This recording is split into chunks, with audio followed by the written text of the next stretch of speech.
성경 말씀 사사기 17장 1절로 6절입니다.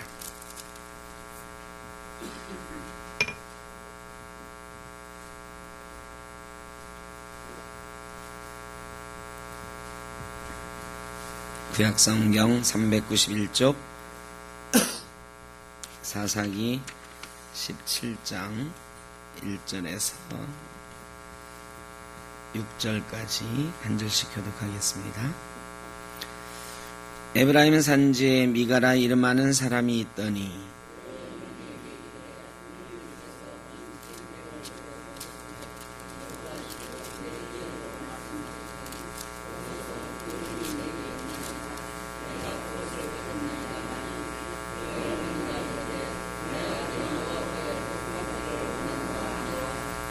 미가가 은 1,100을 그의 어머니에게 도로 주매 그의 어머니가 이르되 내가 내 아들을 위하여 한 신상을 새기며 한 신상을 부어 만들기 위해 내 손에서 이 은을 여호와께 거룩히 드리노라.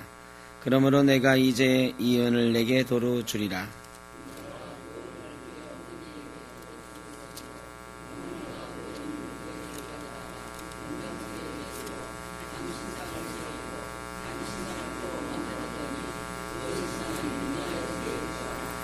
그 사람 미가에게 신당이 있으므로 그가 에봇과 드라빔을 만들고 한 아들을 세워 그의 제사장으로 삼았더라.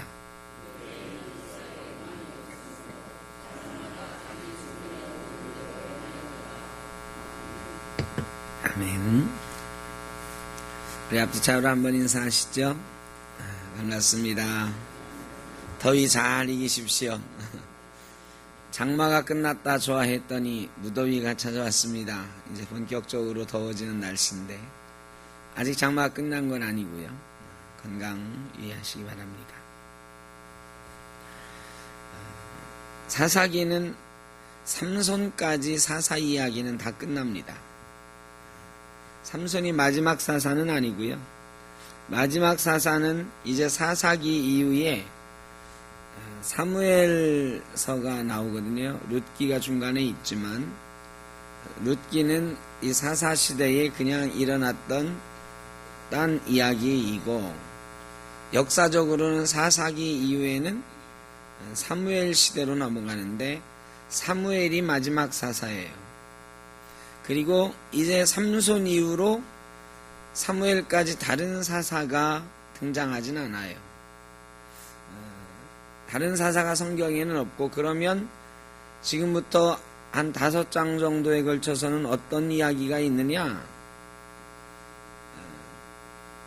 사사시대에 이스라엘이 어떻게 타락했는가 하는 이스라엘의 타락상이 종교적으로 도덕적으로 어떻게 타락했는가 이런 이야기가 나오고 그 다음에 이스라엘이 사사시대에 어떤 부족 간에 이 지파 간에 혼란스러운 역사를 겪는가 하는 이야기가 나옵니다.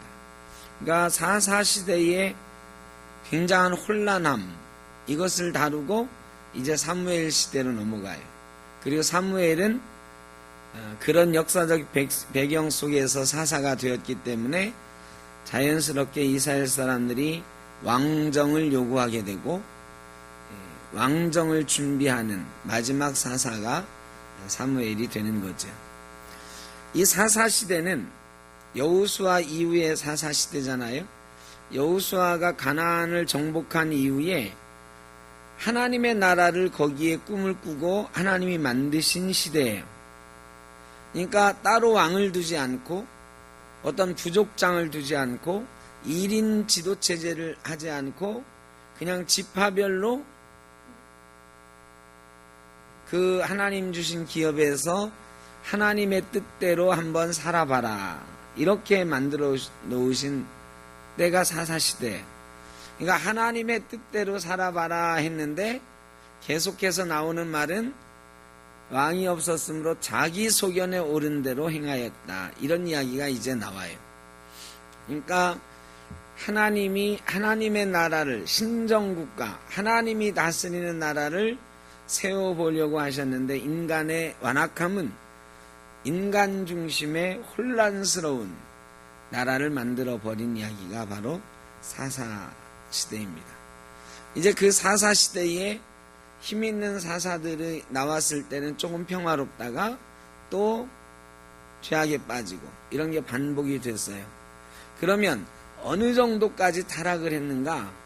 이제 17장에 있는 말씀을 통해서 먼저 살펴봅니다. 17장에 보면 에브라임 산지에 미가라 이름하는 사람이 있었더니 그랬어요. 그의 어머니에게 이르되 어머니께서 은 1,100을 잃어버리셨으므로 엄마가 은 1,100을 잃어버리고 어떤 놈이 훔쳐갔는지 저주를 받을 거다. 내가 평생 이놈을 저주하고 살 거다. 막 이렇게 저주를 막 퍼붓어. 그러니까 사람들이 있는 데서 다 막 누가 훔쳐갔는지 모르니까 어떤 놈이 된지 들으라고 막 외친 거죠. 근데 그 저주가 아주 심각했던 것 같아요. 근데 누가 가져갔어요? 그 돈을? 아들 미가가 가져갔어요. 미가가 들으니까 자기 엄마가 계속 자기를 저주하는 거야. 그리고 죽을 때까지 자기를 저주한대. 그러니까 마음이 찔리잖아요. 그래서 어머니한테 가서 어머니 저주 그만하시고 용서해 주십시오. 그 돈 내가 가져갔습니다. 이런 거예요. 여러분, 미가가 나이가 몇 살쯤 됐을까요? 성경에는 그런 건 안 나오지만 한번 생각을 해보는 거야. 미가가 나이가 몇 살쯤 됐을까요? 예? 30살쯤? 그래도 청년이다 이런 사람은 없네, 이죠? 예? 그 당시에 30살이면 청년인가요? 어린애라고 생각을 하기가 쉬워요. 그런데 어린애가 아니에요. 두 가지 이유에서 우리가 어린애가 아닌 걸 알 수 있어요. 첫째, 확실한 건 그 뒤에 제사장을 세웠는데 자기 아들을 제사장 세웠다 그랬어. 자기 아들이 제사장이 되려면 기본적으로 20살이 넘어야 돼요. 어떤 사회적으로 역할을 하는 거는 20살 이상이야. 제사장은 30살 이상 되어야 진짜 제사장은 봉사할 수 있었어요. 그러니까 20살 이상의 최소한 20살 이상의 아들을 뒀으니까 이 미가의 나이가 최소한 40살은 넘었을 거다. 이렇게 알 수 있고, 두 번째는 은 1,100을 훔쳐갔다 그랬어요. 그 뒤에 레위인이 찾아와가지고 레위인을 제사장, 미가 집에 제사장 삼는데 레위인한테 옷 한 벌과 1년에 은 10을 주겠다 그래요. 그러니까 레위인이 그것을 듣고 좋게 여겼다 그랬어요. 이 말은 레위인이 1년 연봉으로 얼마에 계약을 하냐면 은 10에 계약을 하는 은 10. 레위인이 떠돌이 레위인이었지만 그래도 미가가 이 레위인을 잘 대접하는 사람이었다는 것을 대충 알 수가 있는데 은 10이면 1년 연봉 충분했다. 그럼 지금 1년 연봉은 어느 정도 될까요? 얼마나 잡을까? 1,000만 원 잡을까요? 2천만 원? 뭐 1,000만 원만 잡더라도 2천만 원쯤 잡아요. 2천만 원 잡으면 은 1,100이면 그거의 110배, 110배. 1,000만 원에 100배면 얼마예요? 10억이에요. 그러니까 1,100이면 1,000만 원 잡으면 11억. 2천만 원 잡으면 22억 원이에요. 여러분, 그러니까 어머니 지갑에서 돈 몇만 원 쓱 한 게 아니고 어머니 부동산을 어머니 몰래 팔았다든가 아니면 어머님이 금괴로 은괴로 모아놓은 그 집의 어마어마한 재산을 가져다가 다 자기 사업에 썼다든가 한 거지. 그러니까 이거는 젊은 애가 그저 그냥 집안에 있는 재산 들고 나가서 탕진한 이런 게 아니고요. 수십억, 20, 30억 재산을 가져다 들어먹은 거야 말하자면. 그러니까 이거는 도둑질도 그냥 도둑질이 아니에요. 그 집이 굉장히 부자였을 거다. 은 1,100을 어머니가 싸놓고 살았으니까 어마어마한 부잣집에 부잣집 도련님으로 자라서 일가를 이미 이룬 사람. 그런데 뭔 사업을 하다가 잘못됐는지 돈이 부족했어요. 어머니한테 얘기해도 좋지만 그냥 별 생각 없이 어차피 우리 집에 있는 돈이니까 내가 사업에 좀 갖다 써야 되겠다 하고 어머니한테 얘기 안 하고 가져다 쓴 거다, 이렇게 볼 수가 있습니다. 어머니 얘기만 계속 나오는 걸 보면 아버지는 안 계셨거나 영향력이 없는 그런 존재였을 것으로 보여집니다. 어쨌든 이 어머니의 연세는 지금 여기 계신 권사님들 연세랑 비슷했을 거고 미가의 나이는 저랑 비슷했을 거다, 이런 생각이 듭니다. 그러니까 어린 사람들 이야기가 아니에요. 철없는 철부지 아들을 다루는 어머니 이야기가 아니고 장성한 아들과 연로하신 어머님의 이야기예요. 자, 미가가 은천백을 훔쳐가지고 어머니의 저주를 들었어요. 어머니한테 사실대로 고백을 했어. 어머님, 그 저주 때문에 내가 못 살겠습니다. 그 저주 나한테 퍼붓는 겁니다. 그거 제가 이러저러 해서 필요해서 가져갔는데 이제 문제가 해결됐어요. 1100 여기 있어요. 이것도 굉장한 거예요. 연봉이 2천만 원이라고 치면 20억. 어머니, 내가 필요해서 가져다 썼는데 여기 다 채워왔습니다. 이러니까 미가도 굉장한 사업가나 재산가였을 거로 보여져요. 그거 가져다가 1억만 썼어도 말이죠. 능력 없으면 어때요? 못 채워넣어. 못 채워넣는다. 이 미가가 갖다 막 탕진한 건 아니고 제가 보기에는 미가도 자기 일가를 이룬 사람이고 그 돈을 가져다가 쓰다가 어머니가 막 조작하니까 다시 수습해가지고 갖다 줄 수 있는 정도면 상당히 큰 재력가였을 거다, 이렇게 생각이 됩니다. 그러니까 이 미가의 집은 굉장한 부잣집이고 그 지역의 유지고 지도급에 있는 그런 집이었을 거로 봐요. 자, 그런데 어머니가요, 아들이 1100을 가져갔다고 하고 다시 가져오니까 여러분, 은 1100을 훔쳐갔어. 어머니한테 말도 안 하고 가져갔어. 아들이 어머니 그거 제가 가져갔어요 하고 가져오면 제일 먼저 뭘 해야 돼요? 응? 제일 먼저 뭐라고 그래야 돼? 정권사님, 응? 뭐라고 해야 돼? 김군자 원사님 뭐라고 하시겠어요? 응? 잘했다고 해? 예? 아, 어머님 생각들은 다 비슷한가 보다. 근데 여기서 말하고 있는 그 첫째 이야기는 어머니가요, 아들이 1100을 가져오니까 내가 너 저주했었는데 내가 잘못했네. 이 내 저주가 너한테 돌아가면 어떡하지?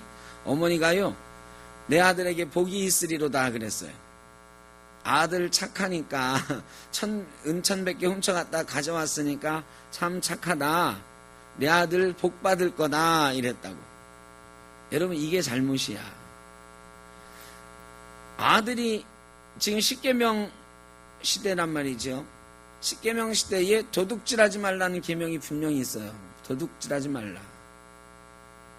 아들이 도둑질을 해도 크게 한 거지 사실은. 어머니 거지만. 요즘 진짜로 어머니 몰래 어머님 집 30억짜리 팔아가지고 아들이 가져갔다. 여러분, 그거 소송 날 일 아닙니까? 요새 어머니하고 자식하고 소송 안 해? 제가 보기엔 요즘 같으면 소송해요, 소송해. 근데 이게 큰 도둑질을 한 거거든. 그런데 미가가 다시 가져오니까 어머니는 아들을 사랑하는 마음으로 아들에게 복이 있으리로다 그랬어요. 그리고 그거 너 가져라 그랬어. 그거 너 가져라. 너 쓰려고 하니까 쓸 데가 있으니까 가져갔겠지 하고 아무런 책망도 하지 않고 그냥 주니까 미가가 어머니 그거 다 필요한 거 다 썼어요. 이제 필요 없어요 하고 다시 줬네. 막 수십억이 지금 왔다 갔다 하는 거야 지금 막. 근데 그 중간에 한 번도 잘했다 잘못했다에 대한 이런 이야기는 없어요. 여러분, 도둑질한 아들 분명히 그렇게 얘기했어야 돼. 필요하면 나한테 얘기하지 그랬냐. 왜 하나님 앞에서 죄를 지었느냐. 이랬어야 돼요. 훔쳐간 거니까, 도둑질한 거니까요. 도둑질한 거는 하나님이 주신 10가지 계명 중에 큰 계명 중에 하나야. 그러니까 도둑질하면 절대 안 되는 건데 어머니 거라고 그래서 말없이 가져갔으니까 이 도둑질이란 말이죠. 성경은 부모의 것 도둑질하는 것도 아주 엄하게 다스립니다. 어머니에게 잘못하는 거, 부모에게 잘못하는 거 뭐라고 그래요? 돌로 쳐 죽이라고 하거든요. 그러니까 이거는 잘못하면 돌 맞아 죽을 일이에요. 갚아도 1100을 갚으면 안 돼. 5분의 1을 더해서 갚아야 돼. 1400개는 갚아야 돼. 1300개, 300개는 넘게 갚아야 돼. 그런 건데 다 용서해주고 말이죠. 잘했다. 가져왔으니 잘했다. 내가 너 잘못했지만 용서해준다라는 거하고 복이 있으리로다. 이건 완전히 달라요. 너 왜 그랬니? 하나님 앞에 빨리 가서 어떻게 해요? 회개의 제사, 속죄제 드리고 와야지. 속죄제 드리고 와라. 그리고 내가 그러면 너 용서해 줄게. 1100이 필요했으면 너 가져라. 이랬어야 돼. 근데 거기에는 하나님 앞에 가서 회개하고 와라. 왜 그랬니? 이런 말 하나도 없어요. 그저 아들에게 저주했던 것 미안해가지고 사랑하는 아들을 감싸주고 복이 있으리로다 그러고 만다고. 여러분, 이게 잘못된 가정교육이에요. 아무리 돈이 많아도 그래 그거 너 가져. 우리 아들이 가져갔으면 잘한 거지 뭐. 이러면 안 된다. 자식 교육 그렇게 시키면 망한다. 그런데 지금 자식 교육을 그렇게 시키고 있는 거예요. 너무너무 사랑하는 아들이에요. 그건 분명하지만 자식 교육은 완전히 잘못시키고 있다. 하나님 말씀에 비추어서 교육을 시키는 게 아니라 그저 어머님 마음대로 사랑하는 거예요. 여러분, 자식들이 너무너무 예쁘셔도 우리 자식 교육 그렇게 시키면 안 됩니다. 야단칠 거를 야단치지 않으면 망하는 거예요. 죄를 지었으면 회개하고 속죄제를 드리도록 해야 되는 거예요. 여러분, 우리 자녀들에게요, 너무 오냐오냐 하지 마셔요. 너무 잘했다 하지 마세요. 잘못한 거는 잘못됐다 해야 돼. 그래야 회개하는 이 습관을 들여줘야 이 아이들의 인생이 하나님 앞에 바로 서는 거예요. 그런데 아까도 그랬잖아. 뭐라고 하실 거냐고 하니까 잘했다 한다며. 그러니까 다시 가져왔어도 하나님의 법은 그게 아니에요. 다시 가져오려면 얼마를 가져와야 되느냐? 거기다 5분의 1을 덧붙여서 가져와야 돼. 그리고 그 다시 가져와서도 용서받으려면 어떻게 해야 돼요? 5분의 1을 더해서 갚고 속죄제 드려야 돼. 그럼 너 빨리 가서 회막에 가서 속죄제 드리고 와라 했어야 된다고요. 다시 가져온 거는 기특하지. 기특하지만 그 범죄에 대해서 하나님 앞에 회개하는 절차가 필요하다. 회개하는 절차. 그러니까 우리 부모님들도 이걸 정확히 하래요. 하나님 앞에 일단 바로 서고 회개하는 것을 가르쳐야 된다. 미가가 어머님 그냥 가지세요 그러니까 미가 어머니가요, 이거 하나님께 드리겠다 그래. 이 어머니 신앙 참 좋아요. 20억이 넘는 돈을 내가 잃었던 돈 찾았으니까 이것도 우리 아들이 가져갔다 왔으니까 내가 이거 하나님께 드려야지 그러는 거. 하나님께 드려야지. 이거 네가 하나님께 갖다 드려라 뭐 그랬던가 아니면 너 가져라 했어요. 근데 미가가 그냥 어머니에게 주니까 하나님께 드리겠다고 했잖아요. 그 하나님께 드리는 작업을 하는데 은 200을 들여가지고 뭘 만들어요? 신상을 만들어. 신상을 만드는 거 누구 신상을 만들었을까요? 무슨 신상을 만들었을까요, 여러분? 자, 이게 우리가 착각하기 쉬운 건데 하나님 상을 만든 거야. 하나님 상. 이 하나님께 여호와께 보세요. 여기 계속 여호와께 복받기를 원하노라 막 그러잖아. 그러면서 여호와께 이 1100 드리겠다 그러잖아요. 그런데 그걸 가지고 우상이 몰래 신 뭐 이런 걸 만들었게 바알 신상 이런 걸 만들었겠어요? 그건 아니에요. 금송아지나 뭐 이런 거 뭐 어떤 형상을 만들어 놓고 이게 누구라고 그랬어? 이게 하나님이다 그런 거죠. 이게 말이죠. 철저한 혼합 종교예요. 이 사람들이 여호와를 섬겨요, 안 섬겨요? 지금 섬기는 거예요. 분명히 알아요. 하나님께 20억 헌금하겠다는데 믿음 좋잖아요. 그런데 헌금하는 방법이 금송아지를 만들어서 집안에 만들어 놓고, 이 금송아지는 아니면 어떤 상을 만들어 놓고, 이게 누구다? 하나님이다. 이게 혼합종교. 여호와를 섬기는 것 같지만 이상한 상을 만들어서 이게 여호와다 그러는 거야. 하나님이 너희를 위하여 새긴 우상을 만들지 말라. 이거는요, 이런 것까지 포함하는 거예요. 우상, 바알 신상 만들고 막 이런 게 문제가 아니고 제일 큰 문제가 뭐냐? 이게 하나님이다 하고 만들어 놓는 거야. 왜? 사람들은 눈에 보여야 좋아하거든. 눈에 보여야. 여러분도 하나님 눈에 보여야 되는 거 아닙니까 혹시? 눈에 보여야 돼. 하나님을 섬기긴 섬기는데 눈앞에 보이지 않는 하나님보다 눈앞에 보이는 하나님이 좋은 거야. 그리고 거기를 신당도 만들어. 신당. 산당을 만들어.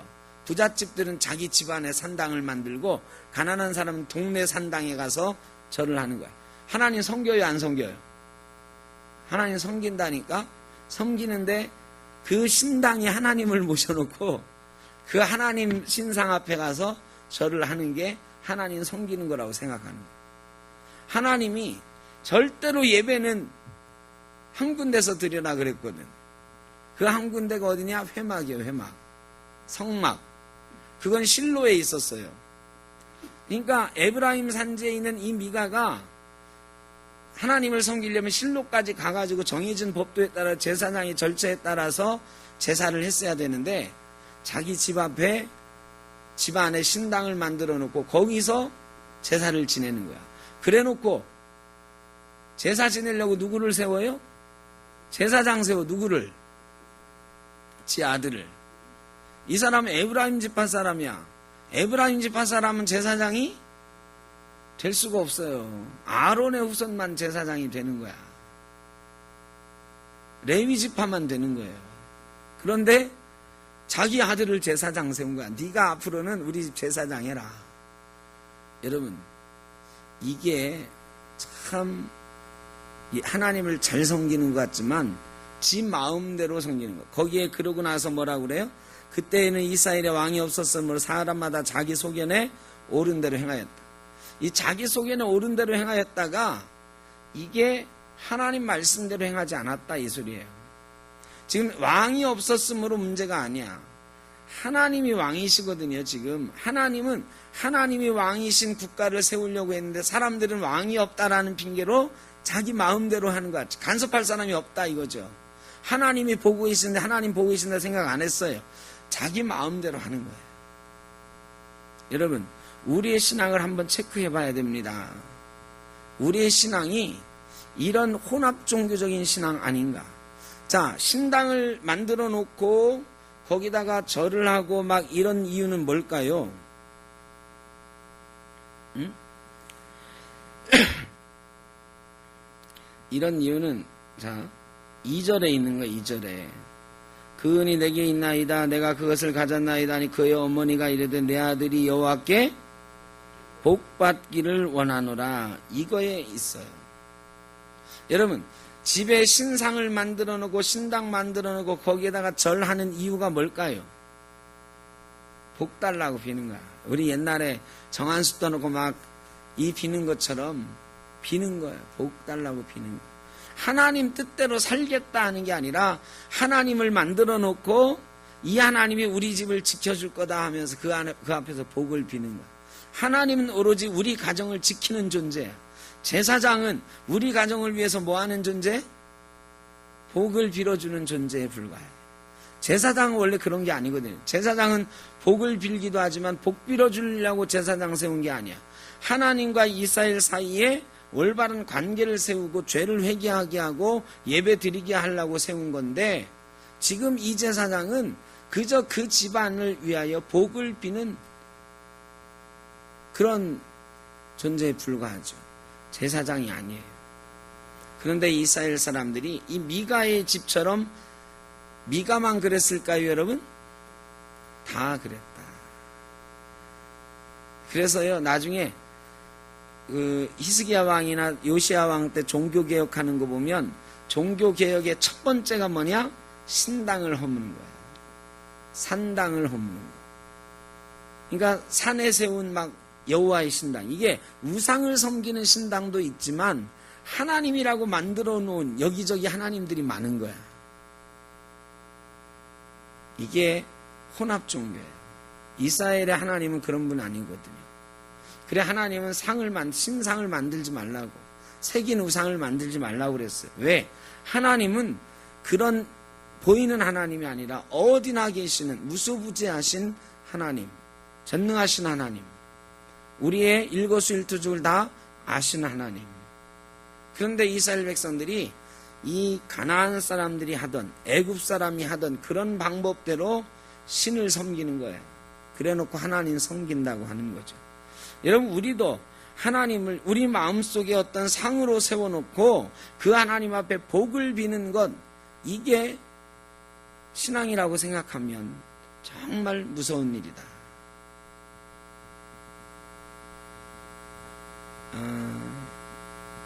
제가 이제 제사장인데 말하자면 저도 좀 죄송스럽습니다. 이 제사장은 백성들이 하나님 앞에 바로 서도록 훈계하고 가르치고 이렇게 해야 되는데, 지금 복을 비는 제사장을 세운 것처럼 요즘 많은 목회자들이 이 복 빌어주는 존재로 전락하지 않았는가, 이런 생각할 때가 많이 있어요. 그러니까 무슨 일이 있으면 잘 찾아오세요. 잘 찾아오셔서 기도해달라고 하세요. 그 얘기가 다 복 빌어달라는 거야. 차를 새로 사도 목사를 불러. 목사님, 우리 차 새로 샀는데 기도해달라고. 기도해 주셔서 좋은 일이에요. 그런데 이게 사실은 목사가 하는 일은 그런 것도 하나 있어요. 그것보다는 말씀을 가르치고 올바로 훈계하고 하나님 앞에 올바로 예배하게 하고, 이런 것들이 첫 번째 임무거든요. 그런데 요즘 점점 우리의 신앙생활의 양태가 이 미가의 신앙처럼 그렇게 잘못되어 가고 있는 것 아닌가. 하나님이 그저 복 주는 존재고, 목사는 그저 복 빌어주는 존재고, 여러분은 복 빌라고 이 자리에 나와 있는 것처럼, 이런, 물론 우리 교회가 그렇다는 건 아니에요. 그렇지 않으려고 우리가 애를 쓰지만 전반적으로 우리 교회들이 그렇게 가고 있는 것 아닌가. 그래서 남편들이 그러잖아. 남편들이 예수 안 믿는 남편 중에 신방 가보면 그런 사람이 있다니까요. 우리 남편 나 교회 가는 거 좋아해요. 남편은 교회 생전 안 나와봤는데 이 부인이 교회 가는 거 좋아한대. 그러면서 가끔 헌금도 내라고 한대. 헌금도 줘. 이거 헌금하라고. 그리고 뭐라고 그래요? 가서 열심히 기도하고 와라. 그리고 사업에 어떤 어려움이 있으면 특별히 부인한테 부탁을 한다잖아. 하나님한테 가서 열심히 좀 빌어라. 나 중요한 일이 있는데, 오늘 중요한 계약해야 되는데 오늘 왜 새벽 기도 안 가니? 새벽 기도 와가지고 좀 기도해라. 부인들은 말이죠, 또 그 얘기하면서 되게 좋아해. 우리 남편이 교회는 안 다니지만 나 신앙생활하는 거 잘 도와준다고. 여러분, 그게 도와주는 거예요? 아니에요. 신앙을 이상하게 만들어가는 거지. 그 부인을 뭘 삼은 거야 지금? 그 부인을 그 집의 제사장 삼은 거야. 뭐 하는 제사장? 복 빌어주는 제사장 삼은 거야. 그렇다고 좋다 해. 우리 남편이 말이죠, 헌금하라고 돈도 주고 막 미가랑 다를 게 뭐 있어? 어머니가 미가를 위해서 막 돈도 주고 막, 여러분, 우리 신앙이 그렇게 가고 있다고 하면 큰 문제다. 혼합주의. 어느 시대나 이 혼합주의가 아주 문제예요. 기복주의가 아니고 이거는 혼합주의예요. 혼합주의는 뭐냐? 세상 종교와 우리 종교가, 우리 기독교가 섞여가고 있다는, 섞여가고 있다. 옛날에 정한수 떠놓고 복 비는 종교랑, 그 무속 종교죠. 무속 종교랑 우리 기독교랑 비슷해지는 것 아닌가? 그러면 안 된다 이거죠. 그러면 안 된다. 그 연등 행사 때 그 절에 가면 연등 지금까지도 붙어 있는 절들이 있더라고요. 쫙 붙어 있어. 거기에 뭐가 써 있어요? 이름이 다 써 있어. 이름이. 그래, 그 써진 이름이 불교 신자 숫자라고 막 자랑을 하는데, 거기에는 예수 믿는 사람들 이름도 많아요. 많어. 왜? 그 집에 어떤 사람이 다 돈만 내면 이건 누구 이름으로, 이건 누구 이름으로 해서 다 등 걸어 놓는 거야. 말하자면 우리 집에 뭐 사돈의 팔촌의 뭐 불교 신자가 있다 그러면 내가 목사인데도 우리 목사님도 잘 돼야 된다고 하고 그 이름 써서 올리는 거지. 응? 자, 이걸 보고 우리가 웃어요. 저게 무슨 불교 신자냐. 저 이름들 반은 가짜다. 절에 생전 안 가봤는데도 이름 걸려있는 사람만. 실제로 그 이름 중에 절에 평생 한 번도 안 가본 사람 제가 장담하건대 반은 넘을 거야. 그 집에 한 사람만 다니면 그 집의 이름들이, 식구들의 이름들이 다 거기에 걸리는 거죠. 그런데 여러분, 이게 요즘 우리 교회에도 대충 비슷해요. 교회에 말이죠, 가족 중에 생전 안 나오는 사람이 있거든. 근데 그 중에 가족들이 나오면 그 사람까지 어느새 교인 된 것처럼 그렇게 우리가 인정해버리는 게 꽤 많다니까요. 꽤 많아요. 그래서 우리도 요람에 그 사람들 이름 다 들어가 있잖아, 사실은. 이게 요람 만들 때마다 제가 사실은 고민하거든요. 이분은 성도 이렇게 쓰면 안 되는데, 이분은 집사 이렇게 쓰면 안 되는데. 왜? 우리 교회 3년 됐는데 3년 동안 한 번도 안 나온 분이 있거든. 그런데 그 이름을 빼면은 어떻게 할까봐? 섭섭할까봐. 여러분, 그거 이름 뺐다고 막 난리 나는 적 많아요. 왜 우리 아들 이름 뺐냐고. 왜 우리 남편 그 요람에서 사진 뺐냐고. 우리 교회는 뭐 그럴 사람 별로 없지만, 그래가지고요, 제가 구로동교에서 이 사람 우리 교회 나오지도 않는데 왜 안 빼냐, 사진이 왜 있냐고. 몇 년 동안 안 나왔대. 근데 넣어야 된대. 안 넣으면 큰일 납니다 그래. 이게 절에다 이름 걸어놓는 거랑 뭐가 달라. 우리도 그렇게 돼가고 있다. 이 말씀 중심으로 철저하게 훈계하고 이런 종교가 아니고 그저 이름 걸어놓고 복받는 종교, 이것처럼 우리도 돼가고 있어요. 정말 많아요. 저 과천교회 주현실 목사님이 10년 전에 처음 부임했을 때 그 교회가 우리 교단에서 10손가락 안에 꼽히는 큰 교회였어요. 그런데 그 교회가 우리 교단에 등록된 출석 숫자가 15,000명이었거든요. 15,000명. 그래, 과천교회 어마어마하게 큰 교회다. 주현실 목사가 딱 부임을 했는데 출석 성도가 3,000명인 거야. 3,000명. 지금 많이 부흥했는데 아이들까지 다 합쳐서 3,700명. 그런데 총회에 보고된 건 15,000명. 그래, 주현실 목사가 와서 하도 죄스러워서 이거를 실제 숫자로 보고하겠다. 출석이 3,000명이니까 우리 등록한 교회는 한 5,000명 된다. 5,000명 보고를 했대요. 난리가 났어. 왜 난리가 났을까요? 예? 어디서 난리가 났느냐? 거기가 서울 남노회 출신인데, 남노회 교회인데, 남노회가 난리가 났어. 왜? 노회의 총대 1,500명을 나누어 주는데 뭐대로 나누어 주느냐면 교인 숫자대로 나누어 주거든요. 근데 남노회에서 이 과천교회가 제일 큰 교회인데 거의 10,000명을 줄여서 신고를 해버리니까 이러면 절대 안 된다. 막 어른들이 들고 일어나, 총대 나가는 어른들이. 그래가지고 할 수 없이 그래도 5,000명은 줄여야 됩니다. 그래서 10,000명 보고해야 돼요. 10,000명. 그래가지고 남노회 총대가 2명 줄었어요. 이 총대 숫자 막 이런 것 때문에요, 가짜로 막 이름 걸어놓는 거야. 막 여의도 순복음교회가 70만 명이래요. 70만 명. 그게 나중에 알고 봤더니 뭐야? 옛날에 창립해서 지금까지 총 등록한 사람 숫자가 70만이고 지금 다니든 안 다니든 상관없다 이거야. 이게 말이 되냐고. 구로동교회 제가 처음 부임해 보니까요, 그때 1,400명이 보고가 돼 있다. 1,400명. 세례교인 1,400명. 제가 그래서 해봤지.